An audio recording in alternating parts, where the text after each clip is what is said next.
Я рассказывал о своем опыте работы в IT. Наверное, нужно сказать и о негативном. Когда я преподавал в университете в 2010-х годах, я с удивлением узнал, что компьютеры, которые есть на физико-техническом факультете, устарели морально, и плюс софт весь старый. Мне сказали, ну, это твоя проблема, как ты будешь вести занятия. Найди где-нибудь ПО и поставь. Напомню, что речь идет о 2010-х годах, когда работали партнерские программы между производителями программного обеспечения и вузами. Условно-бесплатно можно было ставить много что. Так вот, самая очевидная вещь, которая, может быть, вам кажется самой простой. Взять и поставить софт с какого-нибудь пиратского диска. Ну, уже понимаете, чем это чревато. Это чревато статьей 146 Уголовного кодекса. Нарушение авторских и смежных прав. Вот читаю. Присвоение, авторство, плагиат, если это деяние причинило крупный ущерб автору или иному правообладателю, наказывается определенным деянием. Это про плагиат. Второй пункт. Незаконное использование объектов авторского права или смежных прав, то есть программу, а равно приобретение, хранение, перевозка контрафактных экземпляров произведений или фонограмм в целях сбыта, совершенное в крупном размере.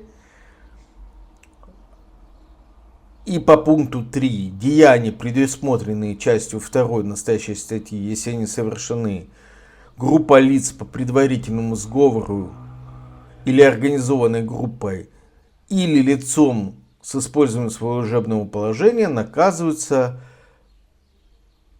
что там в размере 500 тысяч рублей или там дохода за 3 года.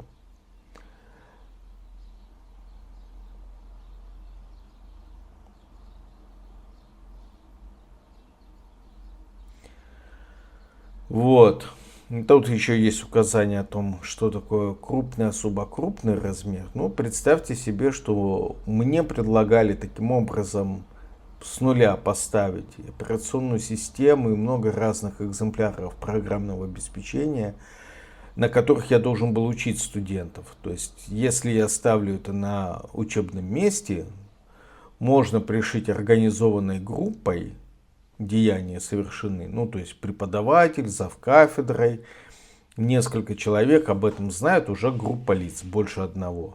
Плюс с использованием своего служебного положения. То есть я как преподаватель, я служащий университета.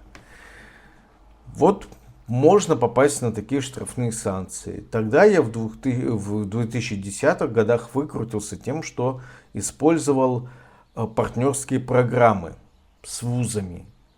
Сейчас, вы сами понимаете, партнерские программы, да, я уточню, между производителями программного обеспечения и вузом. То есть, если ты доказываешь, что этот софт ты будешь использовать для учебных целей, то можно было условно бесплатно поставить эту программу. Сейчас эти программы свернуты со стороны крупнейших производителей программного обеспечения, которые все из западных стран.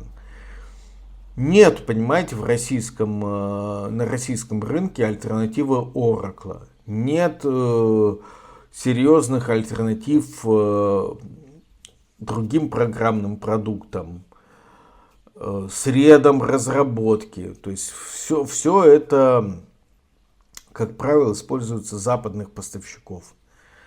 Вот. Ну, либо если есть, то что-то уступающее по функционалу.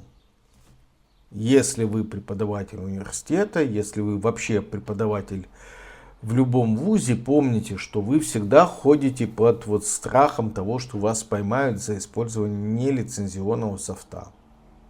Помните об этом. И подпишитесь на меня, поставьте лайк.